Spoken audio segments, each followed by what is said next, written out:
Good morning, students. In today's session, we are going to read about the divergence, gradient of scalar, and numericals with respect to divergence and the gradient of scalar.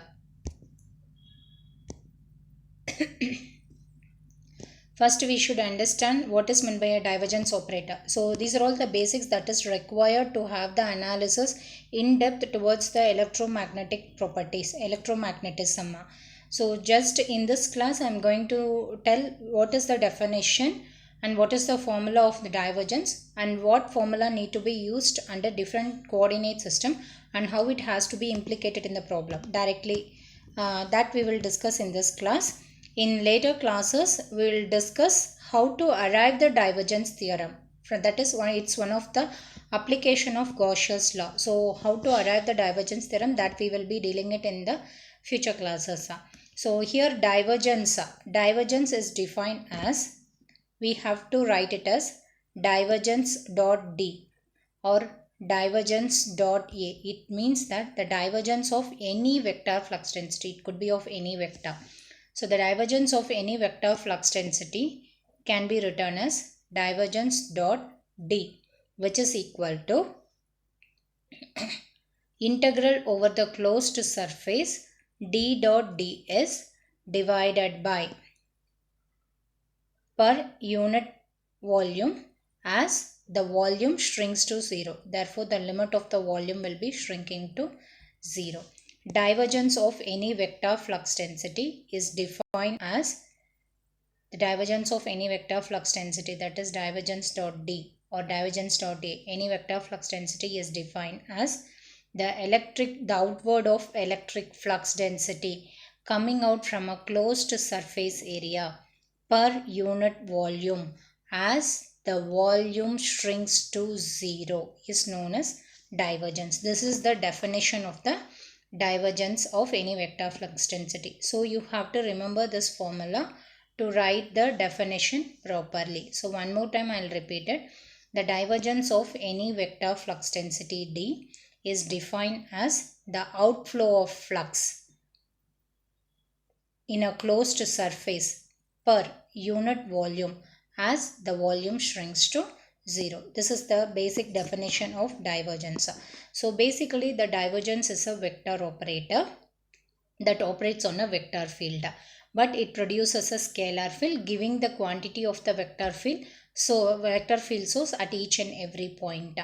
Therefore, the divergence of any vector flux density is defined as the outflow of flux in a closed surface per unit volume as the volume shrinks to 0. So it is the formula to identify the divergence.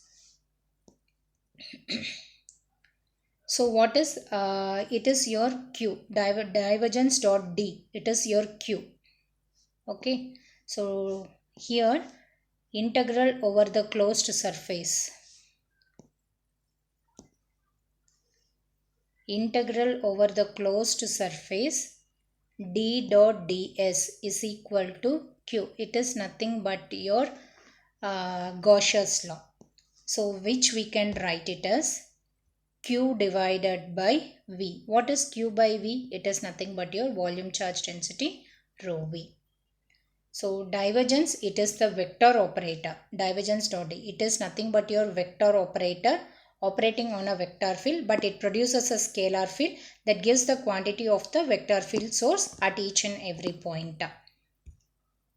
Next is your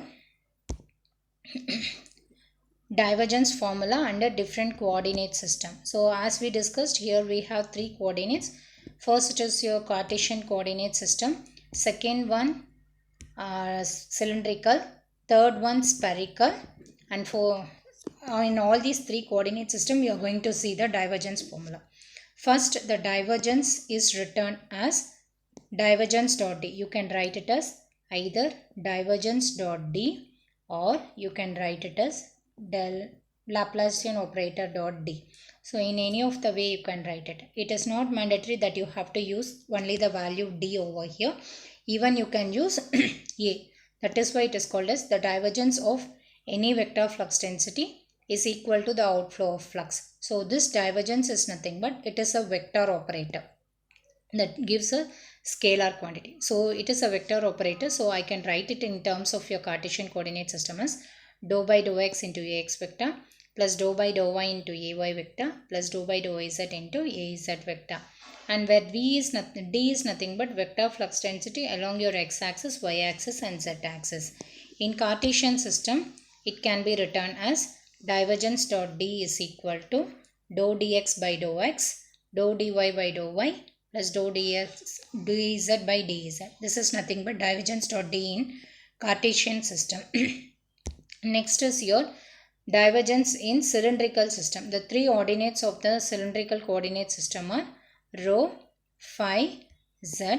So the differential here we have to show it as divergence dot d is equal to 1 by r square dou by dou r into dr plus 1 by r dou by dou phi d phi plus dou dz by dou z. It is nothing but divergence d in cylindrical coordinate system. Next one, divergence d in spherical coordinate system. It is 1 by r square dou by dou r square into dr vector plus 1 by r sin theta dou by dou theta sin theta into d theta vector plus 1 by r sin theta dou by dou phi which is equal to it is nothing but the divergence in spherical coordinate system. So these three formula we need to remember it to solve the numerical problems. Next, gradient of scalar. Gradient of scalar it is nothing but your del operator.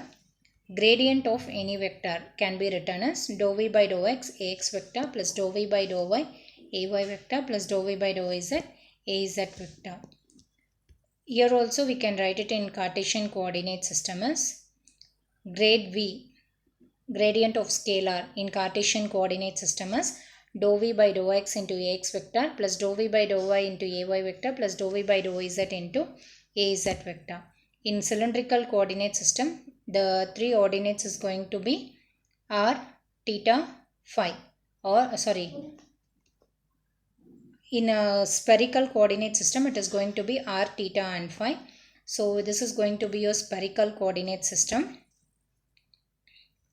This is going to be your spherical coordinate system. So here you are having r, theta and phi.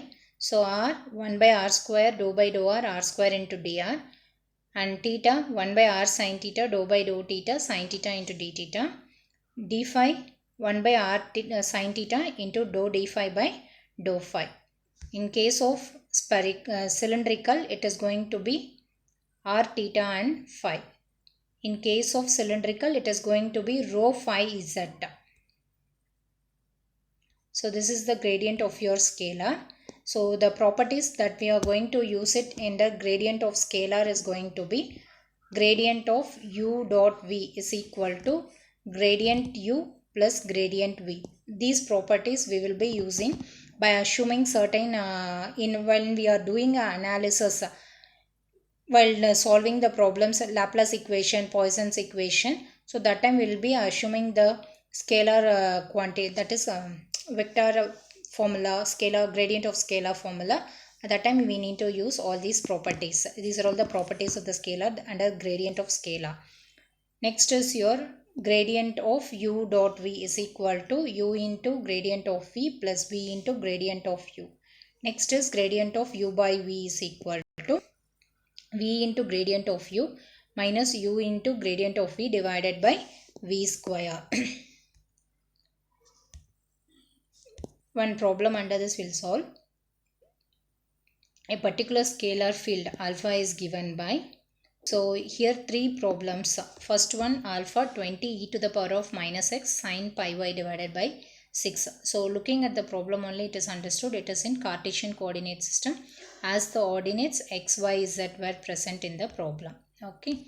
Looking at the second subdivision, it is r and phi. So it is in cylindrical coordinate system, which is in the form of rho, phi, z. Next, the third subdivision, looking at here you have theta and r. So it is in spherical coordinate system which falls under r, theta and phi. So here we need to solve the three problems. That is, the scalar field is given in three ordinates. First one is your Cartesian coordinate system, second one cylindrical, and third is going to be your spherical. So we need to identify the gradient at point 0, 1, 1 for the Cartesian. The Cartesian coordinate is given as p of root 2 pi by 2, 5 for cylindrical, and here 3 points they had given. That is, for Cartesian coordinate system you have to solve it with the point 0, 1, 1, and for cylindrical coordinate system you have to solve it with the point root 2, pi by 2, 5, and for a spherical coordinate system you need to solve it with 3, 60 degree, 30 degree. Okay, so with this three ordinates you are going to solve it.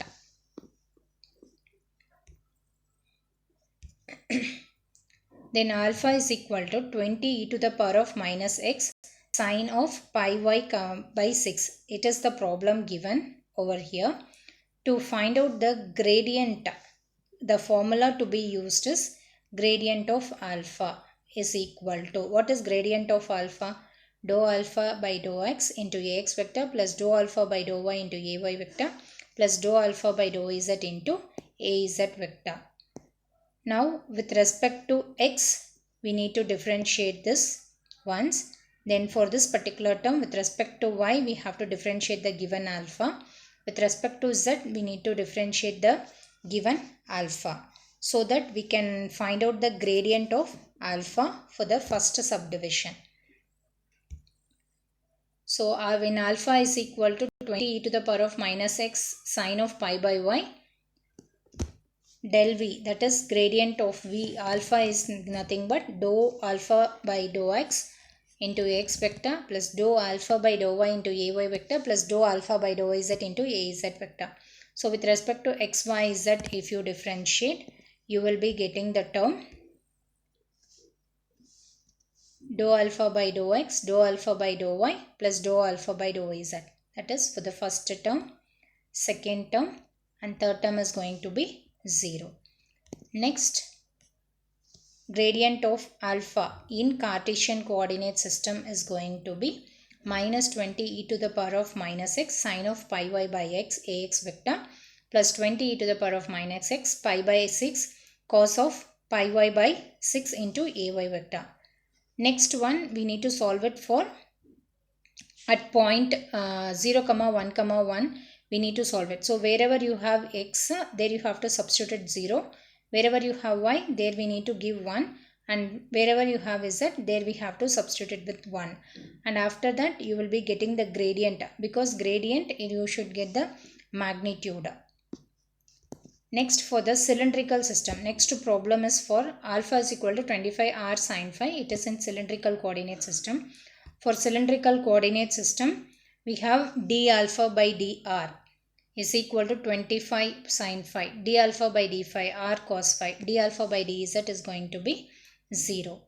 So when you solve it, you will be getting it as the gradient of alpha is equal to, because first time with respect to r you have to differentiate, next with respect to phi, then with respect to z. So with respect to z, if you differentiate this particular equation, it is going to be 0.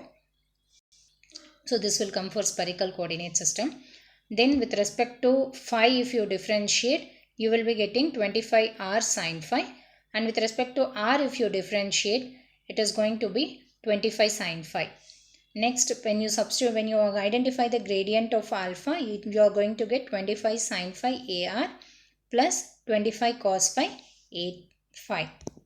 Then at point root 2 pi by 2 phi. So at this point you have to substitute the value of r as root 2, phi as pi by 2, and z is equal to phi. So when you substitute, you will be getting the del alpha as you will get the del alpha as 25 ax vector, 25 ar vector. In spherical coordinate system, one more problem. So here with respect to r, we have three ordinates, that is r, theta and phi.